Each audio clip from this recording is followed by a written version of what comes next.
You didn't click here by accident. When the mind starts to collapse and the body doesn't understand why, something greater is trying to reveal itself. And it's exactly at that point, where the emptiness starts to bother more than the pain, that Egypt's most dangerous wisdom finds you. Thoth, not as a distant god, but as a quiet presence that approaches when the mind is about to break. And when that happens, there's no turning back. The discomfort becomes a sign, the exhaustion becomes a code. And what once felt like just anxiety is the beginning of the breakdown of everything you were taught about health, balance, and healing. You've felt it. You've already noticed that something's wrong, even if no one else sees it. And now, you're going to find out why your mind might be destroying you and how it can start healing you today. But if you think it's just about positive thinking, you better get ready, because what you're about to hear isn't self-help. It's vibrational alchemy, based on the same codes used by Egyptian priests to reprogram the body, without touch, without medicine, without prayer. And only those who watch till the end receive the full technique.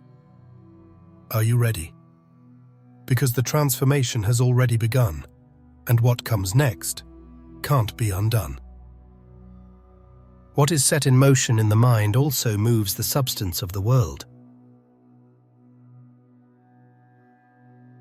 It all starts so subtly that most people don't even notice. It's not pain, it's not a fever, it's nothing you can measure with a thermometer or show in a test. It's a lightness that disappears, a slight fog that begins to form between your thoughts. You sit down to work, but your mind is no longer there. You look at life and feel like something has shifted, even though everything still looks the same. That's the first sign. But almost no one notices, because we were taught to only pay attention when the body screams. Except, when the body screams, the process has already been happening for a long time. The ancients knew this. In the temples of Egypt, the priests trained by Thoth didn't just ask what the patient felt. They observed what the patient thought, because they understood that every illness, before showing up in the flesh, settles in a more subtle field. The body is the last place where imbalance appears. Before that, it has already passed through the mind, crossed the emotional field, and settled into the energy patterns that surround the human being like an invisible atmosphere. That's where it all begins. First, with repeating mental distractions, little memory lapses, feelings of being present, but at the same time, absent. Then, irritation comes without any apparent cause. You feel impatient, reactive, disconnected. It's not because something serious happened. It's because the field has started to stir. The mind is trying to warn something's out of order. But since we don't listen to that warning, the body takes on the job of communicating what's already become an energetic pattern. And then come the thoughts that repeat like a scratched record. Thoughts you didn't choose, but that show up on their own. They carry memories, traumas, limiting beliefs, and the more you ignore them, the more they pile up, until tension begins to form in the energy field, like something's about to explode. But it doesn't explode all at once. First, it turns into fatigue, then into vague symptoms, and when it finally turns into physical pain, it's because the body has already been forced to absorb an emotional content you refuse to feel. The Egyptians called this soul disharmony. They knew the body is just a reflection, not an isolated machine, but a sensitive instrument that responds to the vibrational state of consciousness. An organ doesn't get sick just from a virus or genetics, but because it was weakened by repetitive mental patterns that drained its original vitality. And the most dangerous part is that all of this happens in silence. While you smile, work, post, talk, your energy is imploding on the inside. That's why the initiated priests didn't diagnose diseases. They read the vibrational field of the being. Each person was like an invisible text, full of information recorded in their thoughts, unprocessed emotions, and mental images they'd carried since childhood. When the field was congested, the body was the next to get sick. Not by accident, but as a consequence. This is where a lot of people go wrong. They try to fix in the body what started in the mind, take medicine, change their diet, get tests. But the imbalance stays alive because the root cause remains untouched. And if the root isn't acknowledged, the body will be forced to scream louder and louder until you finally stop to listen. But by that point, often, it's already too late. Because when the imbalance reaches the material world, it's already gone through all the internal layers of resistance. And trying to treat only the effect, without reaching the root, is like drying ice. You feel better for a while, but soon it all comes back, sometimes with a different name, sometimes in a different organ, but with the same pattern. Imbalance doesn't happen by chance. It's a silent build-up, a muffled sound that no one else hears, but that vibrates inside you like a forgotten call. And when that call is ignored for too long, the body's response stops being a warning and becomes an inevitable consequence. The mind that heals also kills. And that consequence has a name. It has a face. It has weight. The name is silent poison, a kind of toxin that doesn't come from the outside. It's not in the water or the food or the air. It's inside, created, fed, and recycled by the very thoughts and emotions you refuse to dissolve. And the more it builds up, the more it poisons. First in vibration, then in function, until the body, having no other choice, turns the emotional build-up into illness. This is the kind of poison you carry every day without realizing it. The guilt that wasn't purged, the anger you repress because you're not supposed to feel it, the fear you deny while smiling. None of these emotions disappear just because they were silenced. On the contrary, they settle in your field like latent shadows, and it's exactly because they're ignored that they become dangerous. Not because they're bad, but because they're misunderstood. Thoth had already left this warning hidden in the Hermetic teachings. The body is loyal, it obeys, and it obeys without question. If the mind emits anguish, it contracts. If the mind vibrates fear, it triggers the internal alarm. If the mind repeats guilt, it slowly poisons itself, like a temple being corrupted from within. The body is the reflection of the mind's vibration. It has no power of choice. It just executes. And this isn't spiritual allegory. Science itself, centuries later, began to confirm what the initiates already knew. Constant emotional stress activates chemical cascades that prevent the body from regenerating. The immune system shifts into chronic defense mode, digestion slows, sleep fragments, and the organs start operating on alert levels, as if you were living through an invisible war. But that war isn't outside, it's happening inside your head. Every recurring negative thought creates a biochemical signature, a chain reaction that the body has to sustain. And what was supposed to be a temporary response, a passing fear, a fleeting sadness, turns into an emotional routine that shapes your physiology. You're not just feeling emotions, you're metabolizing them. You're somatizing. You're imprinting on the body a vibration that hasn't been released. That's why many illnesses have no apparent cause. Tests come back normal. The parameters are right, but the body hurts. The energy's drained. Sleep doesn't restore. Life starts losing color, shine, flavor. This happens because the poison that's making you sick isn't physical. It's vibrational. And since no one taught you how to recognize this, you keep carrying emotional baggage that your system was never meant to hold. But there's one detail the ancients left recorded. Something that can completely change this picture. A point of reversal. A break in the pattern. A specific state where the body, instead of obeying a sick mind, starts responding to another frequency. A frequency that must be consciously accessed precisely before the poison solidifies. And it's at this point that everything starts to change. Because it's here that you understand one of the most uncomfortable and liberating truths that exist. Your mind is not neutral. It never was. It's not just watching the events of your life. It's shaping every single one of them in real time. Every second, even if you don't notice, your mind is creating images, activating emotions, sending out signals that will show up in the physical world sooner or later.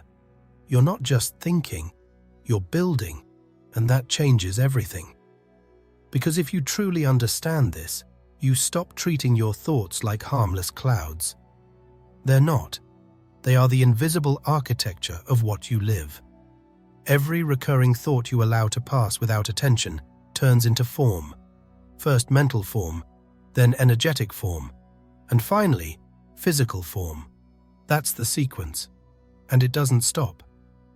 Even when you're asleep, your mind keeps running this system.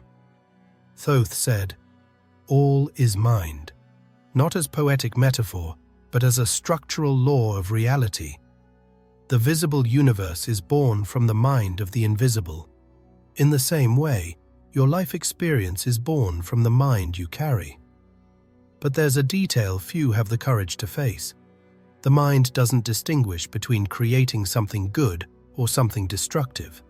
It creates what it's fed. If you vibrate fear, it builds a scenario that confirms that fear. If you vibrate scarcity, it attracts situations that reinforce the lack.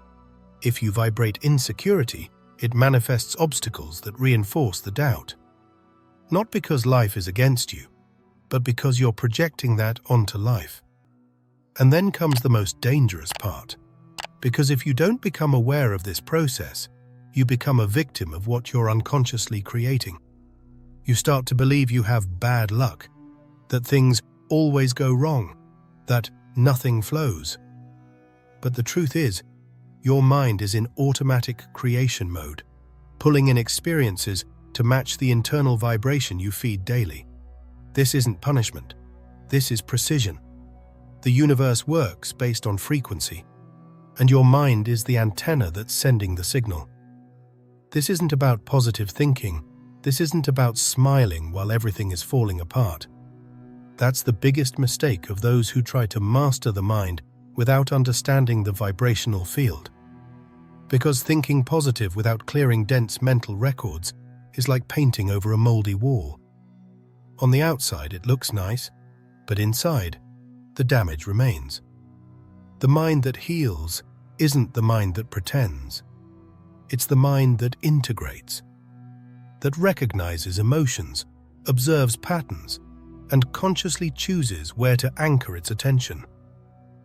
Positive thinking is easy. Mastering the creative mental process is a whole different story. It's realizing that every mental image fed with emotion becomes a command. Your brain doesn't distinguish what's real from what's imagined. If you replay a painful memory with intensity, your body reacts with sweat, tightness in the chest, a lump in the throat. Now imagine what happens when you do that every day, several times a day, with scenes that represent pain, loss, failure. Your body is obeying those commands silently. You feel tired, but think it's just routine. You lose your appetite, but say it's stress. You can't sleep, but ignore it because it'll pass. Except all of this is the body's language responding to a collapsing mind. A mind that is creating dense realities because it's been left on autopilot. And the mind's autopilot always pulls what's already familiar. And what's familiar? Trauma, scarcity, fear, repetition. But there is a key, a way to interfere with this process, to reverse this stream of automatic creation and reclaim control, not through force or repression, but with a code that was taught only within the temples, at the deepest levels of initiation. And that code has nothing to do with thinking better. It starts somewhere else. The vibrational judgment of Mart. It starts in the silence of what was never said, in the vibration of what was felt but never processed. Because it's not enough to understand that your mind is creating realities. You have to go beyond understanding and access the field where those realities are conceived. And for that, the ancients didn't use technology. They used symbols, rituals, and an invisible judgment that still happens inside you every single day. In the ancient Book of the Dead, it is written that the heart of the deceased was placed on a scale. On one side, the heart. On the other, the feather of Maat, the goddess of truth, harmony, and cosmic order. But this wasn't just a funeral ritual. It was a coded message, a vibrational representation of what every human being experiences in life. Because in the end, the scale is operating right now, inside you, all the time. The heart doesn't just represent the organ, it's a symbol of your inner vibration. And that vibration has weight. Guilt is heavy, fear is heavy, hatred is heavy, resistance is heavy. But truth, when accepted, is light. Presence is light. Inner harmony is light. And your body knows this. It feels when you're heavy. It records it in your muscles, your bones, your skin. It responds with blockages, knots, inflammation. Every built-up tension is a direct reflection of the mental density you're feeding. The ancient priests didn't wait for the body to get sick. They didn't treat symptoms. They observed subtle signs, the change in the sparkle of the eyes, the shift in the tone of voice, the weight of the breath. And when they noticed these signs, they knew something is out of alignment. They then performed vibrational practices to restore the field before the body collapsed. Because they knew that disease is always the last stage of an imbalance that started on invisible levels. And this is where the game changes completely. Because true medicine to them wasn't a substance. It was a frequency, a vibration that, when restored, reorganized the whole body without the need for external interference. This medicine wasn't applied. It was awakened from within. And there was a specific practice used for that. A practice that requires more than good intention. It requires vibrational surrender, connection, and mental mastery. This practice doesn't start in the body. It starts in the image, but not just any image. A specific mental image, activated with precision, felt with truth, and maintained with focus. This is what Thoth called conscious creation. Reality, to him, was moldable. Nothing was fixed. Nothing was unchangeable. Everything could be reorganized if you knew how to access the right field of the mind. And here comes the hidden code that the priests practiced in the temples, especially in Saqqara. They trained the mind to project images with such clarity and emotional intensity that the body began to react as if that reality was already happening. It wasn't superficial visualization. It was vibrational neurofusion, an altered state of consciousness where the mental image stops being imagination and becomes lived experience. The initiate was led into this state slowly. First, they cleared the field with rhythmic breathing. Then they created an internal scene where they were already healed, not trying. Already were. They felt it in the details, the lightness of the body, the brightness in the eyes, the freedom in movement, the peace in breathing. And the more they felt it, the more that image became an internal truth. And when the internal truth was solidified, the body began to obey. But pay attention. This technique doesn't work if done like an automatic ritual. It needs presence, real surrender. Because what the priests knew, and what modern science is beginning to discover, is that the brain doesn't distinguish a real experience from one intensely lived in the emotional field. If you feel it as truth, the body takes it as truth. And when the body believes, it starts to change. That's the difference between positive thinking and creating vibration. And this practice, when done correctly, has the power to change not only the body, but the reality around you. Because internal vibration reorganizes not just the biological, but also the electromagnetic field around you. And once that field is altered, it starts attracting circumstances, people, and opportunities that match the same frequency. It's as if the universe responds by saying, "Got it, you've changed. Now everything around you changes too."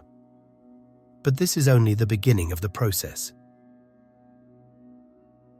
The mental ritual of inner alchemy.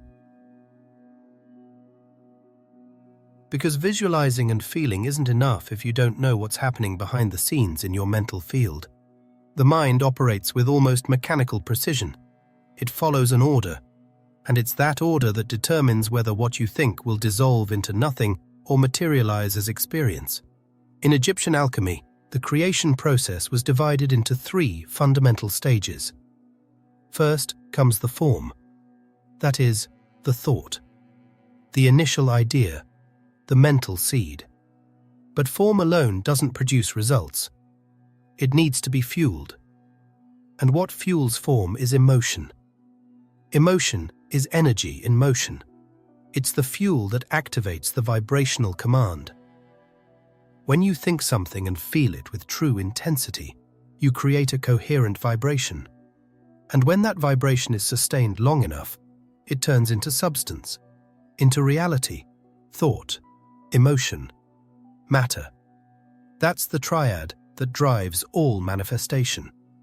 That was the true secret of alchemy, turning lead into gold. But the lead wasn't literal. It was symbolic. It represented pain, emotional heaviness, trauma, the density the human carries.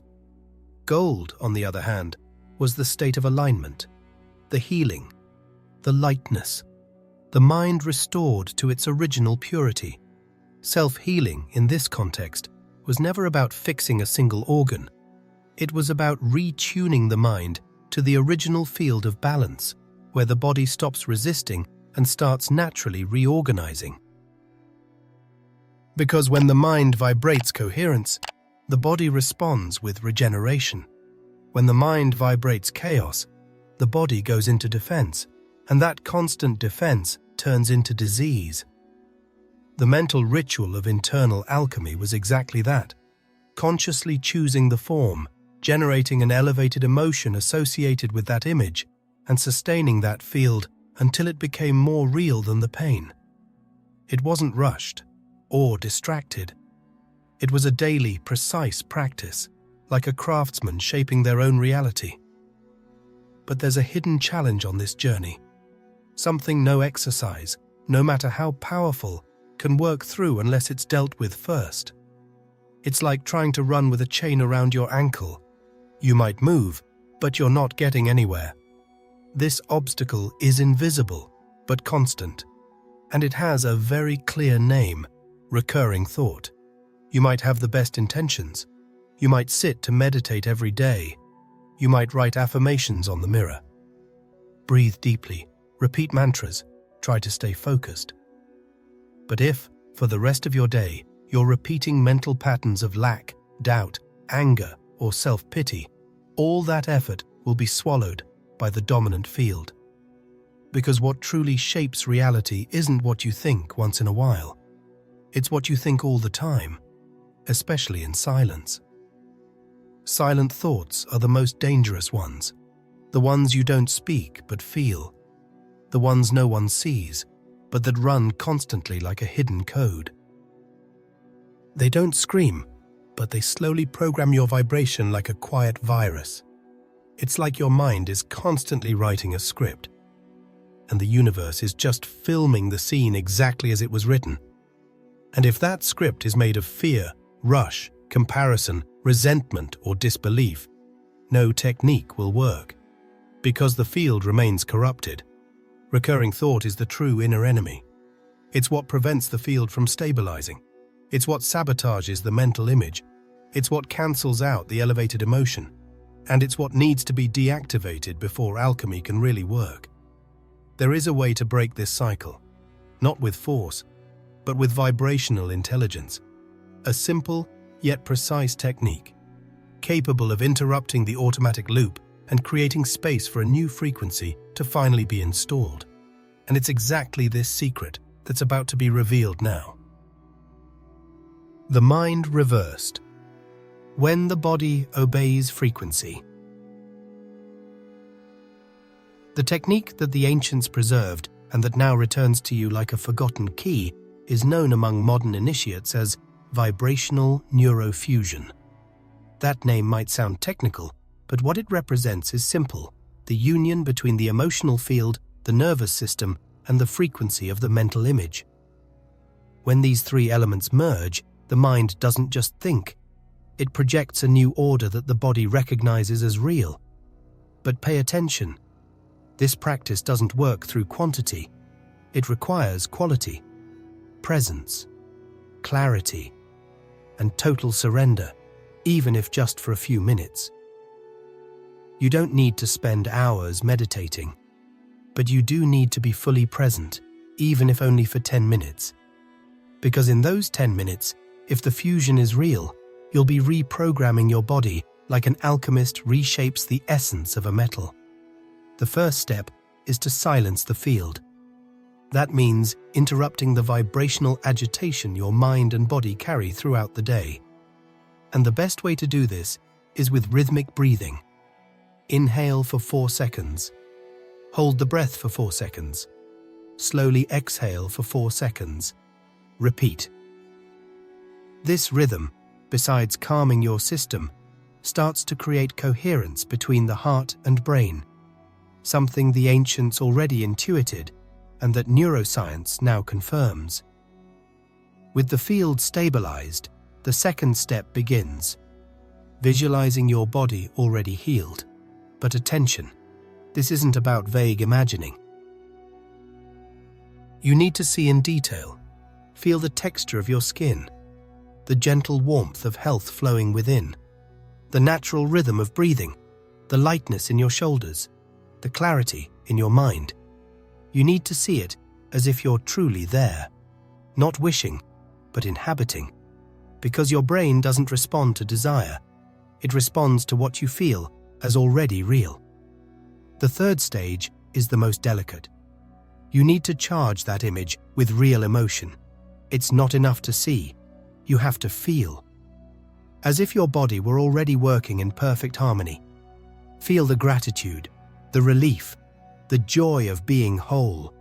The vibration you emit in that moment is the true command, because it's emotion that turns the image into frequency. And frequency is what the body obeys. To the brain, emotion is reality.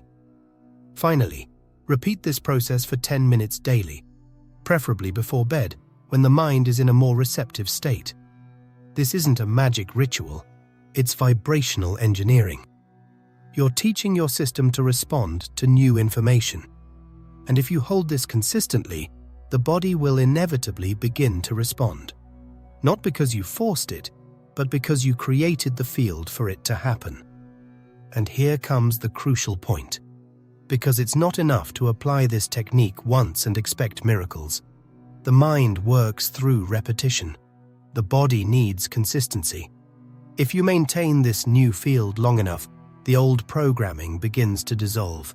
The symptoms shift. The emotional patterns reorganize.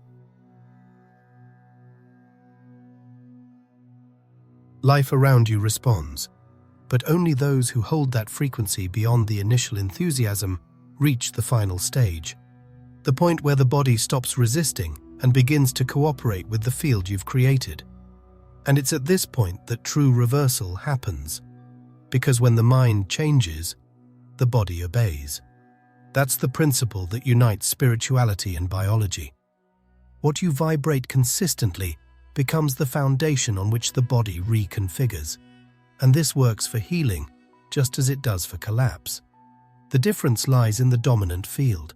If you do nothing, if you don't interrupt the thoughts that feed imbalance, the body will keep obeying the old programming, even if it was created by a version of you that no longer exists. And here is the final revelation. Thoth said that he who does not master his mind becomes a slave to someone else's creation. That means if you don't occupy your own vibrational field, it will be filled by external patterns, from the media, society, family, the past. Your mind is a temple. But if you don't govern it, it becomes abandoned land. And abandoned land attracts everything that vibrates in disorder. Now you know the technique. You've received the code, seen how it works, felt the calling. Now, what you do with it is what determines whether your mind will be your medicine or your poison. If you've made it this far, you've already taken the first step. Few have the courage to look within and recognize that true healing starts with the mind. If this content touched something in you, write in the comments, "My mind is my temple, and I choose to heal." That helps us create a powerful vibrational current with others who are also awakening. If you want to directly support this channel and help spread messages like this to more people who need them, we have a fixed link in the top comment for contributions. Or, if you prefer, you can click the Thanks a Lot button here on YouTube. That greatly strengthens our work and our mission. And don't leave yet. A special video was carefully prepared for you to continue this deep journey of self-healing and ancient wisdom. Just click on the screen and we'll meet you there.